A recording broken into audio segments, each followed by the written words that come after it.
Crime సీన్లో పోలీసులకు దొరికినవి రెండే రెండు వస్తువులు. ఒకటి శవాన్ని చుట్టిన పాత బెడ్షీట్, రెండోది చిరిగిపోయిన ఒక కొరియర్ సంచి. సాధారణంగా ఎలాంటి క్లూస్ లేని కేసులను ఛేదించడం అసాధ్యం అనిపిస్తుంది. కానీ కేరళ పోలీసులు బార్కోడ్ ఆధారంగా ఇన్వెస్టిగేషన్ ప్రారంభించారు. పక్కా ప్లాన్తో జరిగిన యువతి హత్యను పోలీసులు కేవలం ఒక సంచికి ఉన్న బార్కోడ్ ద్వారా ఎలా ఛేదించారో తెలుసుకోవాలంటే ఈ వీడియోను చివరి వరకు చూడాల్సిందే. అది కేరళలోని కొట్టాయం జిల్లా అత్తిరంపుల అనే గ్రామం. ఆ రోజు ఆగస్టు 1, 2016 ఉదయం ఎప్పట్లాగే కూలీలంతా కబుర్లు చెప్పుకుంటూ రబ్బరు తోటలోకి అడుగు పెడుతున్నారు. కానీ అక్కడున్న దట్టమైన పొదల నుండి దుర్వాసన రావడం మొదలైంది. గాలి వీచినప్పుడల్లా ఆ వాసన మరింత ఉక్కిరి బిక్కిరి చేస్తోంది. ఏదో జంతువు చనిపోయి ఉంటుందని అనుమానించిన కూలీలు ఆ పొదల దగ్గరకు వెళ్లి అక్కడ పేరుకుపోయిన చెత్తా చెదారాన్ని నెమ్మదిగా తొలగించారు. అక్కడ ఒక ప్లాస్టిక్ సంచి పడి ఉండడాన్ని గమనించారు. దాని చుట్టూ ఈగలు ముసురుతున్నాయి.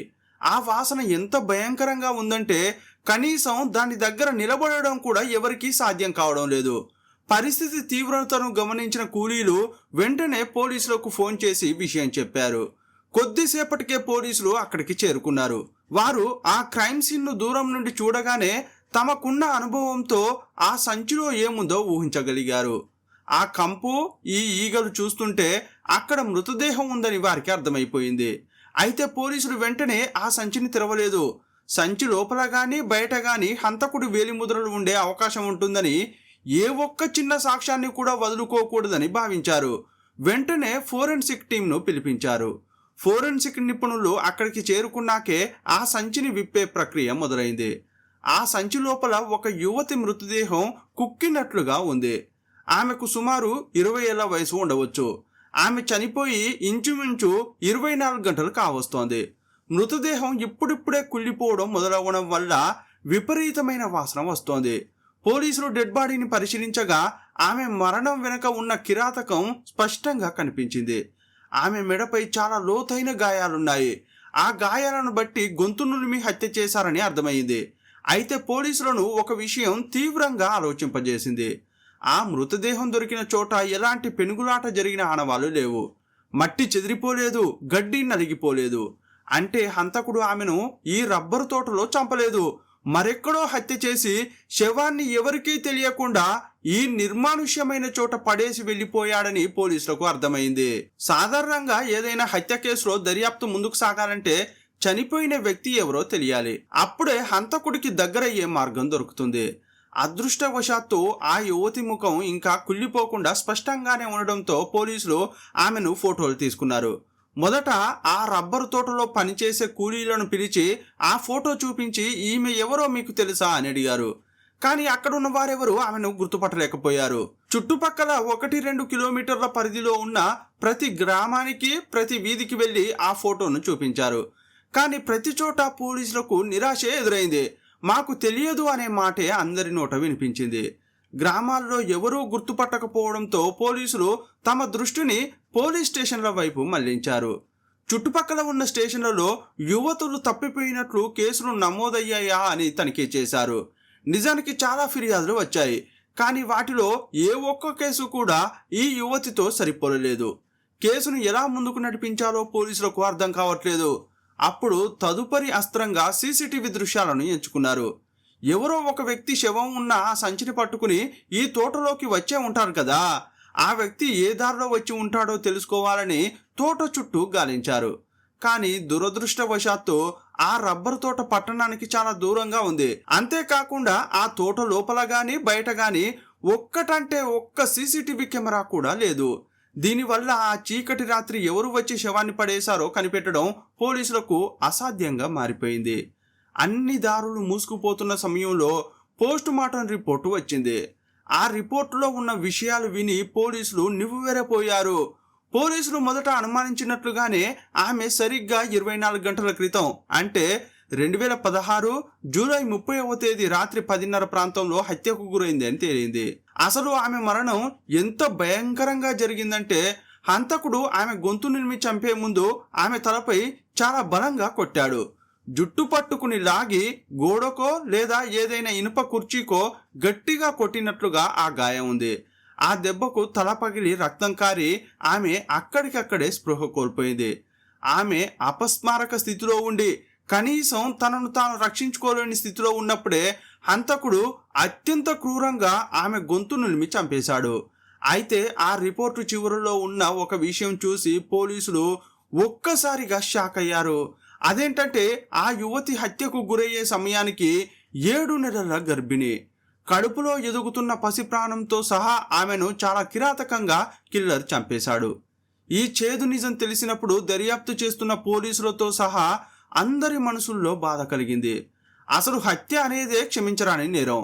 అలాంటిది 7 నెలల గర్భిణి అని కూడా చూడకుండా కడుపులోని బిడ్డతో సహా అంత నిర్దాక్షిణ్యంగా చంపేశాడంటే వాడు ఎంతటి క్రూరమైన మనస్తత్వం కలిగిన వాడు అని పోలీసులు అనుకున్నారు.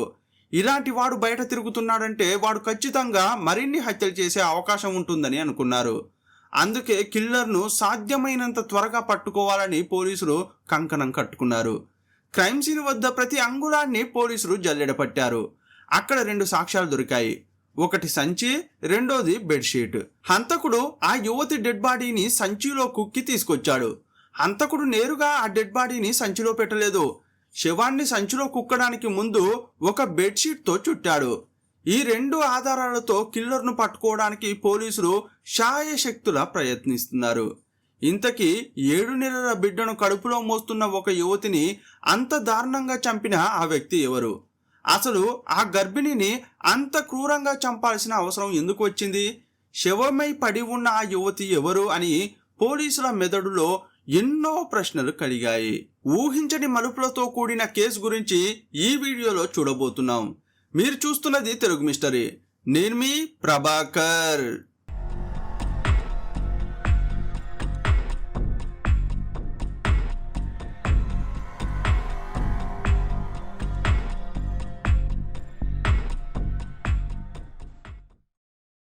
రబ్బరు తోటలో దొరికిన సంచిని పోలీసులు నిశితంగా పరిశీలించారు. ఆ సంచి మూలలో ఒక చిన్న బార్కోడ్ స్టిక్కర్ అతుక్కుని ఉండటాన్ని చూశారు. ఆ చిన్న కోడ్ను చూడగానే పోలీసుల మెదడులో ఒక మెరుపు మెరిసింది. అది ఖచ్చితంగా ఒక కొరియర్ కంపెనీకి చెందిన బార్కోడ్ అని వారికి అర్థమైంది. ఏమాత్రం ఆలస్యం చేయకుండా వారు ఎర్నాకులం, కొట్టాయం పరిసరాల్లో ఉన్న స్థానిక కొరియర్ ఆఫీసులకు వెళ్ళారు. ఒక కొరియర్ కంపెనీ వారు ఆ కోడ్ను గుర్తుపట్టి, సార్, ఇది చూడడానికి గతి అనే కొరియర్ కంపెనీ బార్కోడ్లా ఉందని చెప్పారు. అయితే ఆ కంపెనీ ఎక్కువగా విదేశాల నుండి వచ్చే పార్సిల్ను ఇండియాకు తీసుకొస్తుంది. ముందుగా కేరళలోని స్థానిక కొరియర్ ఆఫీసులో బార్కోడ్ గురించి అడిగితే వారు కంప్యూటర్లో చెక్ చేసి ఈ పార్సిల్ ఢిల్లీ నుంచి వచ్చినట్టు చూపిస్తోందని అన్నారు. అందువల్ల మీరు ఢిల్లీకి వెళ్ళి విచారించడమే మంచిదని చెప్పారు. వెంటనే ఒక పోలీస్ ఆఫీసర్ విమానం ఎక్కి ఢిల్లీ చేరుకున్నాడు. ఢిల్లీలోని మెయిన్ బ్రాంచ్ ఆఫీసులో ఆ బార్కోడ్ చూపిస్తే అక్కడి అధికారులు కంప్యూటర్లో డేటాను వెతికి ఒక షాకింగ్ విషయం చెప్పారు. సార్, మీరు చూపిస్తున్న ఈ బార్కోడ్ ఇప్పటిది కాదు, సుమారు 1.5 సంవత్సరం క్రితం నాటిది. ఈ పార్సిల్ అసలు ఇండియాలో బుక్ అవ్వలేదు, ఇది సౌదీ అరేబియా నుండి వచ్చిందని చెప్పారు. ఢిల్లీ ఆఫీసులో అంతా కంప్యూటరీకరణ జరిగి ఉండడం వల్ల ఆ బార్కోడ్ను ఎంటర్ చేయగానే దాని జాతకం మొత్తం బయటపడింది. ఇప్పుడు ఆ కొరియర్ను పంపింది ఎవరు, అందుకున్నది ఎవరనేది తెలిస్తే ఈ కేసు ఛేదించినట్లేనని పోలీసులు అనుకున్నారు. ఆ పార్సిల్ అందుకున్న వ్యక్తి ఎవరో తెలిస్తే అతనే హంతకుడయ్యే అవకాశం 100కు 100% ఉంటుంది. ఇప్పుడు ఢిల్లీ అధికారులు పోలీసులకు మరో రూట్ మ్యాప్ ఇచ్చారు. ఈ పార్సిల్ సౌదీ నుండి ఢిల్లీకి, ఆ తర్వాత ఢిల్లీ నుండి మంగళూరుకు పంపించామని చెప్పారు. ఇప్పుడు పోలీసుల వేట మంగళూరుకు చేరుకుంది. కానీ మంగళూరు ఆఫీసులో వారికి ఒక పెద్ద అడ్డంకి ఎదురైంది.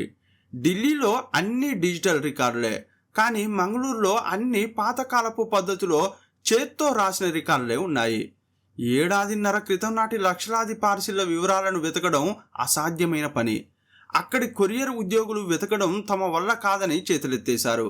అప్పుడు కేరళ పోలీసులు ఏమాత్రం వెనక్కి తగ్గకుండా ఆ రికార్డులు అన్నీ తీసుకుని వెతకడం స్టార్ట్ చేశారు. ఉదయం నుండి సాయంత్రం వరకు వెతికి చివరకు అన్ని వివరాలు తెలుసుకున్నారు. ఆ పార్సిల్ సౌదీ నుండి ఢిల్లీకి, అక్కడి నుండి మంగళూరుకు, ఆ తర్వాత కోజికోడ్కు వెళ్ళిందని ఆధారాలు దొరికాయి. వెంటనే పోలీసులు కోజికోడ్ వెళ్ళారు. మంగళూరులో పడ్డ కష్టం కంటే కోజికోడ్లో ఇంకా ఎక్కువ పడాల్సి వచ్చింది. పోలీసులు పాత రికార్డులను క్షుణ్ణంగా పరిశీలించి చివరికి ఆధారాలను కనిపెట్టారు. సౌదీ అరేబియా నుండి బయలుదేరిన ఆ పార్సిల్ కోజికోడ్కు చేరి అక్కడి నుంచి చివరకు కొట్టాయం జిల్లాలోని ఈరట్టుపేట అనే ఊరికి వెళ్ళిందని పోలీసులు గుర్తించారు.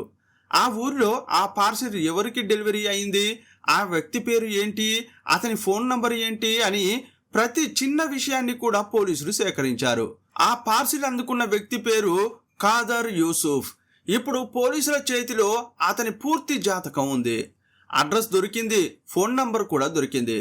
ఆ ప్లాస్టిక్ సంచిపై ఉన్న చిన్న బార్కోడ్ వేల మైళ్ళ దూరాన్ని దాటుకుంటూ వచ్చి హంతకుడి ఇంటి గుమ్మం వరకు పోలీసులను నడిపించింది.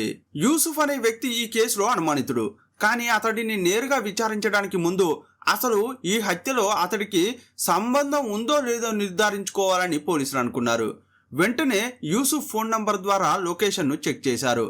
హత్య 2016 జూలై 30వ తేదీన జరిగింది. బహుశా 1వ తేదీ రాత్రి ఆ మహిళ శవం ఉన్న సంచిని ఆ రబ్బరు తోటలో పడేసి ఉండవచ్చు. కాబట్టి వారు ఆ లొకేషన్ను క్షుణ్ణంగా తనిఖీ చేశారు. ఆ రబ్బరు తోట అమ్మన్చేరి అనే ప్రాంతంలో ఉంది. Khader Yusuf mobile phone check చేయగా 1వ తేదీ రాత్రి అతని లొకేషన్ సరిగ్గా శవం దొరికిన చోటే ఉన్నట్లు తేలింది. అలాగే 30వ తేదీన అతని లొకేషన్ అత్తిరంపుల అనే టౌన్లోనే ఉంది. ఈ ఖాదర్ యూసుఫ్ గురించి విచారించగా అతను కొట్టాయం జిల్లాలోని ఈరట్టుపేట అనే ప్రాంతానికి చెందినవాడని తెలిసింది. ఇప్పుడు అతను అత్తిరంపులలో నివసిస్తున్నాడు. ఎట్టకేలకు హంతకుడు ఎవరనే దానికి చివరికి పోలీసులకు ఒక ఆధారం దొరికింది. కానీ హత్యకు గురైన ఆ యువతి ఎవరో పోలీసులకు ఇంకా తెలియలేదు. ఆ వివరాలేంటో యూసుఫ్ సమాధానం చెబుతాడని పోలీసులు అనుకున్నారు. వెంటనే అత్తిరంపులలో ఉన్న యూసుఫ్ను కలవడానికి వెళ్ళారు. పోలీసులను చూడగానే అతనిలో చిన్నపాటి వణుకు కనిపించింది. పోలీసులు తమ కోసం వచ్చారని తెలిస్తే ఎవరికైనా కంగారు పడుతుంది. కేవలం నేరం చేసిన వారే భయపడతారని చెప్పలేం. అందుకే అతడిని కొంచెం శాంతింపజేసిన తర్వాత పోలీసులు క్రైమ్ సీన్లో దొరికిన యువతి ఫోటోను చూపించారు. నీకు ఈమె తెలుసా అని అడిగారు. అతను కాసేపు ఫోటోను తీక్షణంగా చూసి ఈమె అశ్వతి అని అన్నాడు. అయితే చనిపోయిన యువతి పేరు అశ్వతి అని పోలీసులు అనుకున్నారు. అప్పుడు పోలీసులు అంటే నీకు ఈమె తెలుసన్నమాట అన్నారు. ఇంతకీ నన్నెందుకు అడుగుతున్నారు అని యూసుఫ్ అన్నాడు. ఆమెను నువ్వు చివరిసారిగా ఎప్పుడు చూసావు అని పోలీసులు అడిగితే నాకు సరిగ్గా గుర్తులేదు సార్. ఆమె నాకు ఒక స్నేహితురాలుగా తెలుసు. అంతకు మించి మా మధ్య పెద్దగా సాన్నిహిత్యం లేదని చెప్పాడు. అవునా, మరి జూలై 30వ తేదీన నువ్వు ఎక్కడ ఉన్నావు అని పోలీసులు అడిగారు. నేను ఇంట్లోనే ఉన్నాను అని చెప్పాడు. మరి ఆగస్టు 1వ తేదీ రాత్రి ఎక్కడున్నావు అని అడిగితే అప్పుడు కూడా ఇంట్లోనే ఉన్నానని చెప్పాడు. అప్పుడు పోలీసులు అతని సెల్ ఫోన్ లొకేషన్ రికార్డులను అతని ముందు పెట్టారు. శవాన్ని పడేసిన చోట నువ్వు ఉన్నావని మా దగ్గర సాక్ష్యం ఉందన్న పోలీసులు వీటన్నింటికి మించి మేము నీ దాకా ఎలా వచ్చామో తెలుసా, నువ్వు ఆ శవాన్ని పడేయడానికి వాడిన సంచే కారణమని చెప్పారు. డెడ్ బాడీని నువ్వు పారేయడానికి వాడిన ఆ సంచి ఒక కొరియర్ కంపెనీది. దానికి ఉన్న బార్కోడ్ ఆధారంగా అది సౌదీ అరేబియా నుండి నీ ఇంటికి డెలివరీ అయిందని కనుగొన్నాం. ఆ సంచి నీదేనని మాకు తెలిసింది. అదే సమయంలో నువ్వు క్రైమ్ సీన్ దగ్గర ఉన్నావని లొకేషన్ ద్వారా తెలుస్తోంది.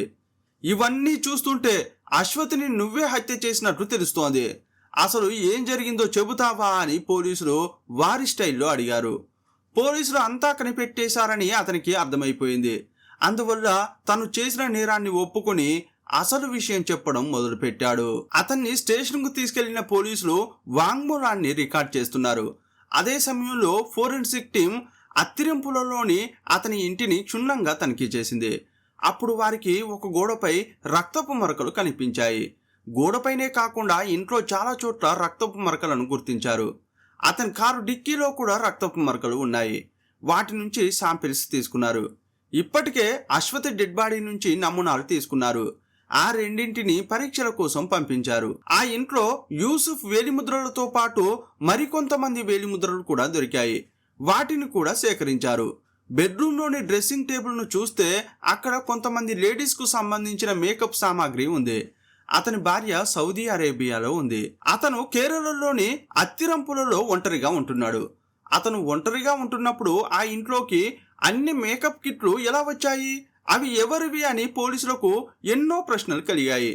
ఇంతలోనే ఫోరెన్సిక్ టీం నుంచి రిపోర్టు వచ్చింది. యూసుఫ్ ఇంట్లో దొరికిన నమూనాలతో అశ్వత్ డిఎన్ఏను పోల్చి చూసినప్పుడు అవి ఒక్కటేనని తేలింది.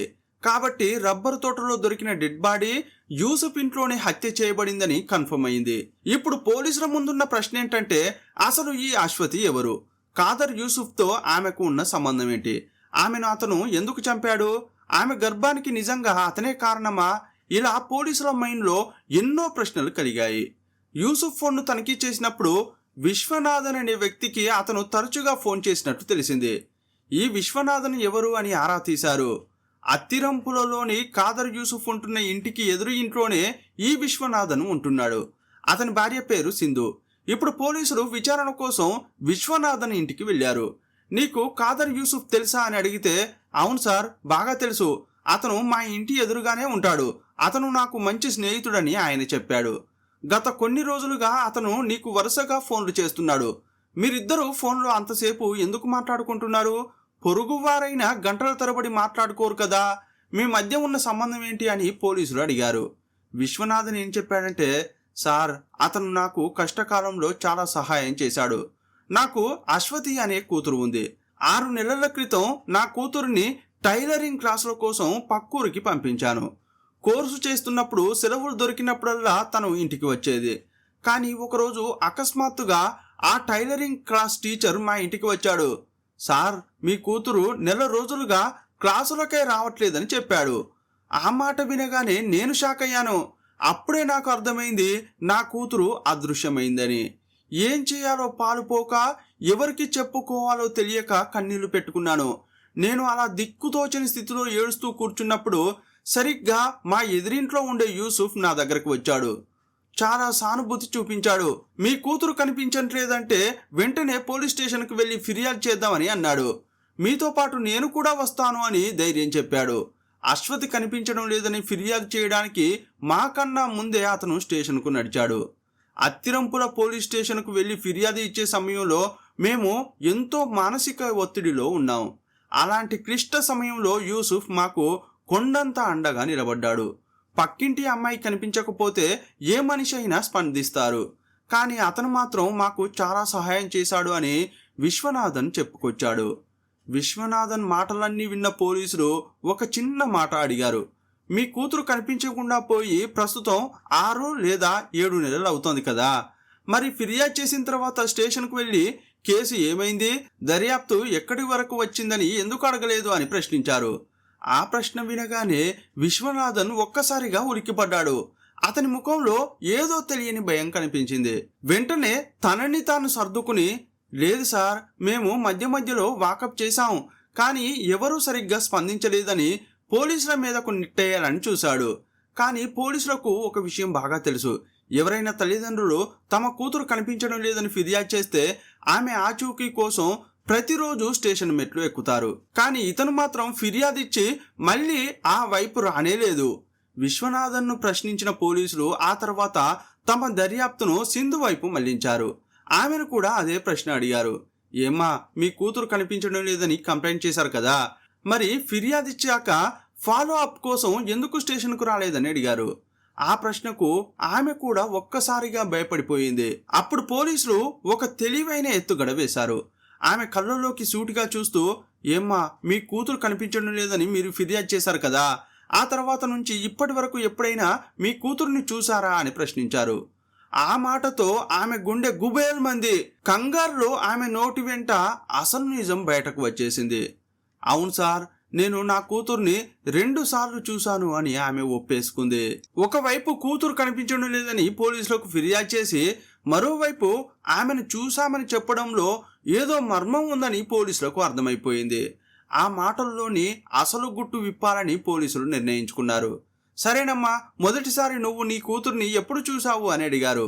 అప్పుడు సింధు ఏం చెప్పిందంటే, సార్, నా కూతురు కనిపించకుండా పోయి 2-3 నెలలు అయింది. ఒకరోజు మధ్యాహ్నం ఎండ ఎక్కువగా ఉండడంతో ఇంట్లో అందరూ గాఢ నిద్రలో ఉన్నారు. అప్పుడు హఠాత్తుగా మా ఇంటి మెయిన్ గేటు తెరుచుకున్న శబ్దం వినిపించింది. ఎవరో ఇంటి నుంచి బయటకు వెళ్తున్నారని అనిపించింది. ఎవరబ్బా అని మెయిన్ డోర్ తెరిచి చూశాను. అప్పుడు నా కళ్ళను నేనే నమ్మలేకపోయాను. నా కూతురు గేటు దాటి బయటకు నడుచుకుంటూ వెళ్తోంది. నేను నా బిడ్డను గట్టిగా పిలిచాను, కానీ ఆమె వెనక్కి కూడా చూడకుండా వేగంగా నడుస్తూ వీధిలోకి వెళ్ళిపోయింది.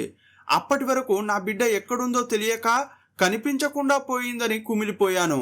కానీ అకస్మాత్తుగా తను ఇంటి లోపలికి ఎలా వచ్చింది, మళ్ళీ అంత వేగంగా బయటకు ఎలా వెళ్ళిపోయింది అనేది నాకు ఇప్పటికీ అర్థం కావట్లేదు సార్ అని ఆమె చెప్పుకొచ్చింది. మరి రెండోసారి ఎప్పుడు చూశారు అని పోలీసులు అడిగారు. ఈ సంఘటన జరిగిన మరో 2 నెలల తర్వాత ఒకరోజు ఆమె మా దగ్గరకు వచ్చి విపరీతంగా ఏడ్చింది. కన్నీళ్లతో తను నిజాన్ని బయటపెట్టింది.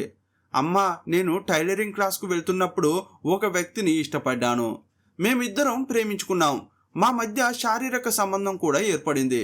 ఇప్పుడు నేను గర్భవతిని. ఇక అతనితోనే జీవితం గడపబోతున్నాను అని చెప్పి వెళ్ళిపోయింది. ఆ మాట విన్నాక మాకు ఏం చేయాలో పారిపోలేదు. అప్పుడే మేము ఒక నిర్ణయానికి వచ్చాం. మా కూతురు టైలరింగ్ క్లాసులో ఎవరో ఒక వ్యక్తిని ప్రేమించి గర్భవతి అయిందని, అతనితోనే బతకడానికి వెళ్ళిపోయిందని అనుకున్నాం. అప్పటి నుంచి మా కూతురు చచ్చిపోయిందని అనుకున్నాం. ఆమె గురించి పట్టించుకోవడం, వెతకడం మానేశాం. అందువల్లే మా అమ్మాయిని కనిపెట్టారా అని అడగడానికి మళ్ళీ పోలీస్ స్టేషన్ గడప కూడా తొక్కలేదని చెప్పారు. వారు చెప్పేదంతా విన్న పోలీసులు ఆ దంపతుల వైపు జాలీగా చూశారు. మీ అమ్మాయి విషయంలో పెద్ద ఘోరం జరిగిపోయిందని చెప్పారు. పోలీసులు తమ దగ్గర ఉన్న క్రైమ్ సీన్ ఫోటోలను వారి ముందు పెట్టారు. ఆ ఫోటోల్లో ఉన్న తమ కూతురు శవాన్ని చూడగానే ఆ దంపతులు నిశ్చేష్టులయ్యారు. అప్పటి వరకు తమ కూతురు ఎవరితోనో ప్రేమలో ఉండి గర్భవతి అయ్యి ఎక్కడో సుఖంగా ఉంటోందని నమ్మిన ఆ తల్లిదండ్రులు ఇప్పుడు తను ప్రాణాలతో లేదన్న చేదు నిజాన్ని తట్టుకోలేకపోయారు.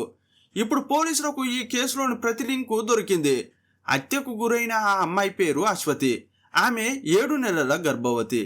అతి భయంకరమైన విషయం ఏంటంటే ఆమె హత్య జరిగింది మరెక్కడో కాదు, సరిగ్గా వారి ఇంటికి ఎదురుగా ఉన్న ఇంట్లోనే. ఈ నిజం తెలిసినప్పుడు ఆ తల్లిదండ్రులు తట్టుకోలేకపోయారు. తమ కూతురు కోలంచేరి అనే ఊరిలో టైలరింగ్ క్లాస్లో ఉందని వారనుకున్నారు. కానీ ఆమె ఇన్నాళ్లుగా తమ కళ్ళ ముందే తమ ఇంటికి ఎదురుగా ఉన్న ఇంట్లోనే బందీగా ఉందనే నిజాన్ని వారు నమ్మలేకపోయారు.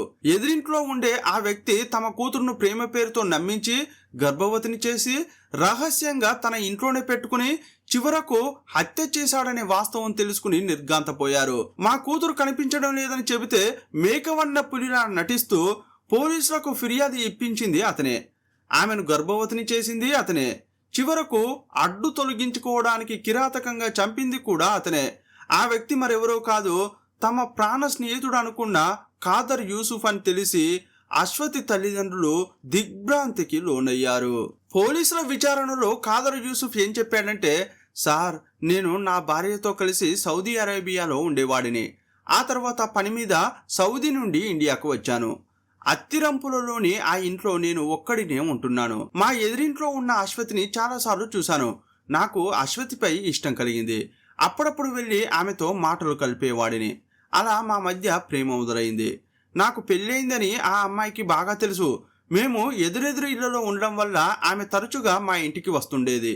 కొన్నిసార్లు ఆమె తల్లిదండ్రులు లేని సమయంలో నేను ఆమె ఇంటికి వెళ్ళేవాడిని. ఇలా మా మధ్య రోజు రోజుకు ప్రేమ పెరిగింది. ఒక దశలో మేము కలిసి ఉండాలని నిర్ణయించుకున్నాం. కానీ ఆమె నేరుగా నా ఇంట్లోకి వస్తే మా ఇద్దరి మధ్య ఉన్న విషయం అందరికీ తెలిసిపోతుంది. అందువల్ల నాకు ఒక ఆలోచన వచ్చింది. కోలంచేరిలో నా బంధువుల ఇల్లు ఒకటి ఖాళీగా ఉంది. ఆమెను అక్కడికి టైలరింగ్ కోర్సు నేర్చుకోవడానికి పంపించి అక్కడే ఉంచితే బాగుంటుందని అనుకున్నాను. అదే విషయం అశ్వతికి చెప్పాను. ఆమె తన తల్లిదండ్రులను ఒప్పించి కోలంచేరిలో టైలరింగ్ క్లాసులో చేరింది. నేను ఏర్పాటు చేసిన ఆ ఇంట్లోనే ఆమె ఉండేది. నేను తరచుగా అక్కడికి వెళ్ళేవాడిని. ఆ సమయంలోనే అశ్వతి గర్భవతి అయింది. ప్రెగ్నెంట్ అయిన ఆమెను కోలంచేరిలో ఒంటరిగా ఉంచడం కష్టమని నాకు అనిపించింది. అప్పుడు నేను అత్తిరంపులలో ఉన్నాను. అక్కడి నుంచి కోలంచేరి వెళ్ళి రావడం నాకు కూడా చాలా ఇబ్బందిగా ఉండేది. అందుకే ఆమెను నా ఇంటికే తీసుకురావాలని నిర్ణయించుకున్నాను. కానీ ఆమెను తీసుకురావడంలో ఉన్న సమస్య ఏంటంటే ఆమె తల్లిదండ్రులు మా ఇంటికి ఎదురుగానే ఉంటారు. కాబట్టి వారికి తెలియకుండా ఆమెను నా ఇంట్లోకి తీసుకురావాలి. అందుకే ఒక రాత్రి కోలంచేరిలో ఆమె ఉంటున్న ఇంటిని ఖాళీ చేయించి రాత్రికి రాత్రే ఆమెను అత్తిరంపులంలోని నా ఇంటికి తీసుకువచ్చాను. అశ్వతి ఇక్కడే ఉందన్న విషయం ఆమె తల్లిదండ్రులకు అస్సలు తెలియదు. సుమారు 1 నెల రోజుల తర్వాత అశ్వతి క్లాసులకు రావడం లేదని టైలరింగ్ మాస్టర్ ఆమె తల్లిదండ్రులకు ఫిర్యాదు చేశాడు. అప్పుడు ఆమె తండ్రి వచ్చి నాకు విషయం చెప్పాడు. నేను కూడా వారితో కలిసి పోలీస్ స్టేషన్కు వెళ్ళి అశ్వతి అదృశ్యం అని ఫిర్యాదు చేయించాను. కానీ అశ్వతి అప్పటికి మా ఇంట్లోనే ఉండింది. ఇదే సమయంలో ఒకరోజు ఆమెకు ఎస్ఎస్సి సర్టిఫికేట్స్ కావాల్సి వచ్చింది. అప్పుడు నేను ఒక ప్లాన్ వేశాను. మధ్యాహ్నం పూట మీ ఇంట్లో అందరూ పడుకుంటారు కదా, అప్పుడు నువ్వు నెమ్మదిగా ఇంట్లోకి వెళ్ళు, చడీ చప్పుడు కాకుండా సర్టిఫికేట్స్ తీసుకుని రా అని ఆమెను పంపించాను. ఆమె కూడా రిస్క్ తీసుకుని వెళ్ళింది. అందరూ నిద్రపోతుండగా సర్టిఫికేట్స్ తీసుకుంది. కానీ గేటు దాటుతున్నప్పుడు వచ్చిన శబ్దానికి ఆమె తల్లి బయటకు వచ్చి అశ్వతిని చూసింది. ఎలాగోలా అశ్వతి అక్కడి నుంచి తప్పించుకుని 2-3 వీధులు తిరిగి మళ్ళీ మా ఇంటికి వచ్చేసింది. అప్పటి నుంచి అశ్వతి తల్లిదండ్రులు ఆమె కోసం బాగా వెతకడం మొదలుపెట్టారు. ఇలా వెతుకుతూ ఉంటే ఏదో ఒకరోజు పోలీసులు నా ఇంటి తలుపులు తట్టవచ్చు. అప్పుడు ఏం చేయాలని యూసుఫ్కు అనిపించింది. అప్పటికే అశ్వతి గర్భవతి.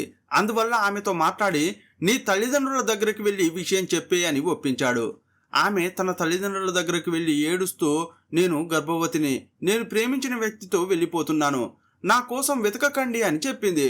కానీ అప్పుడు కూడా తను ఎదురింట్లో ఉండే ఖాదర్ యూసుఫ్నే ప్రేమించానని, అతని వల్లే గర్భవతి అయ్యానని, అతని ఇంట్లోనే ఉంటున్నానని మాత్రం చెప్పలేదు. అందుకే ఆమె తల్లిదండ్రులు తను ఎవరో బయట వ్యక్తిని ప్రేమించి వెళ్ళిపోయిందని అనుకున్నారు. ఇలా 7 నెలలు గడిచాయి. అకస్మాత్తుగా సౌదీ అరేబియా నుండి యూసుఫ్ భార్య ఫోన్ చేసి నేను సెలవులకు ఇంటికి వస్తున్నాను అని చెప్పింది. ఆ మాట వినగానే అతనికి భయం వేసింది. ఏం చేయాలో పాలుపోలేదు. అశ్వతి ఇంట్లోనే ఉంది, ఇప్పుడు ఆమెను ఎక్కడికి తీసుకెళ్ళాలి అని కంగారు పడ్డాడు. అప్పుడు అశ్వతితో ఏం చెప్పాడంటే, నా భార్య వచ్చి వెళ్లే వరకు నువ్వు మళ్ళీ కోలం చేరి వెళ్ళిపో, లేదంటే మరెక్కడైనా దాక్కో అని చెప్పాడు. కానీ ఆమె కోపగించుకుంది. నీ భార్య వస్తే ఏంటి, ఇప్పుడు నేను కూడా నీ భార్యనే, నీ వల్ల గర్భవతిని అయ్యాను, నీ భార్యను రానివ్వు, మేం మాట్లాడుకుంటాం, ఆమెకు మన విషయం చెబితే నీకు విడాకులు ఇస్తుంది, ఆ తర్వాత నువ్వు నన్ను పెళ్లి చేసుకో అని ఒత్తిడి చేసింది. ఆ మాటలతో ఇద్దరి మధ్య గొడవ మొదలైంది. ఆ గొడవ ఆగస్టు 30వ తేదీన జరిగింది. కోపంలో ఉన్న యూసుఫ్ అశ్వతిని బలంగా నెట్టాడు. అప్పుడు ఆమె తల గోడకు తగలడంతో పెద్దగా గాయమైంది. రక్తం కారడం కూడా మొదలైంది. కాసేపట్లోనే ఆమె కుప్పకూలిపోయింది. తలకు గాయం కావడంతో రక్తం చిమ్మి ఇల్లంతా పడింది. ఇదే సమయంలో ఆమె బతికి ఉంటే ఎప్పుడూ ప్రమాదమే అని అతడు నిర్ణయించుకున్నాడు. ఒక చేత్తో ఆమె నోరు నొక్కి పెట్టి మరో చేత్తో గొంతు నులిమి చంపేశాడు. ఆ తర్వాత ఇంట్లో ఉన్న ఒక సంచిని తీసుకున్నాడు. అది సౌదీ అరేబియా నుండి కొరియర్లో వచ్చిన సంచి. అదే ఈ కేసును ఛేదించడానికి కారణమైంది. శవాన్ని ఆ సంచిలో పెట్టడానికి ముందు ఇంట్లో ఉన్న బెడ్షీట్ను తీసుకుని శవాన్ని జాగ్రత్తగా చుట్టాడు. ఆ తర్వాత ఏం చేయాలా అని ఆలోచిస్తూ ఒక రోజంతా శవాన్ని ఇంట్లోనే ఉంచాడు. ఇంకా ఎక్కువసేపు ఉంచితే వాసన వస్తుందని అతనికి అర్థమైపోయింది. 1వ తేదీ రాత్రి శవాన్ని కారు డిక్కీలో పెట్టుకుని రాత్రంతా పారేయడానికి మంచు చోటు కోసం వెతికాడు. అలా వెతుకుతుండగా ఊరి చివరన నిర్మానుష్యంగా ఉన్న రబ్బర్ తోట కనిపించింది. అక్కడికి వెళ్లి శవాన్ని పడేసి వచ్చేసినట్లు వాంగ్మూలం ఇచ్చాడు. అశ్వతిని హత్య చేసినందుకు అతనిపై చాలా సాక్ష్యాలు ఉన్నాయి. మొదటిది, ఆ యువతి అతని ఇంట్లోనే హత్యకు గురైందని చెప్పడానికి సాక్ష్యాలున్నాయి. బార్కోడ్ ఉన్న ఆ సంచితో సహా శవాన్ని పారేసింది అతనేనని చెప్పడానికి ఆధారాలున్నాయి. వీటన్నింటినీ పోలీసులు లింక్ చేశారు. ఆ తర్వాత కేసు కోర్టుకు వెళ్ళింది. వాదోపవాదాలు విన్న కోర్టు అశ్వతిని హత్య చేసినందుకు ఖాదర్ యూసుఫ్కు జీవిత ఖైదు శిక్ష విధించింది. ఫ్రెండ్స్, ఇలాంటి క్రైమ్ కేసుల గురించి వివరిస్తున్నప్పుడు కొన్ని నెగిటివ్ కామెంట్స్ కూడా వస్తుంటాయి. మీ వీడియోలు చూసి నేరాలు ఎలా చేయాలో, నేరం చేసి ఎలా తప్పించుకోవాలో నేర్చుకుంటున్నారు అని కొందరు అభిప్రాయపడుతున్నారు. కానీ వారందరికీ నేను ఇచ్చే సమాధానం ఒక్కటే, అసలు ఈ వీడియోలు చేస్తున్నది మీకు నేరాలు నేర్పించడానికి కాదు. నేరం చేస్తే ఆ తర్వాత జరిగే పర్యవసానాలు ఎంత భయంకరంగా ఉంటాయో వివరించి హెచ్చరించడం కోసం మాత్రమే. ఈ ప్రపంచంలో పర్ఫెక్ట్ క్రైమ్ అనే మాటకే తావులేదు. ఒక వ్యక్తి తన మేధస్సునంతా ఉపయోగించి ఎంత తెలివిగా ప్లాన్ వేసినా, పక్కాగా స్కెచ్ గీసినా, తనకు తెలియకుండానే, తన ప్రమేయం లేకుండానే పోలీసుల కోసం ఒక చిన్న ఆధారాన్ని ఖచ్చితంగా వదిలిపెడతాడు. ఆ ఒక్క చిన్న క్లూ చాలు ఒక సమర్థుడైన పోలీస్ ఆఫీసర్ నిందితుడిని పాతాళంలో ఉన్నా సరే వెలికి తీయడానికి.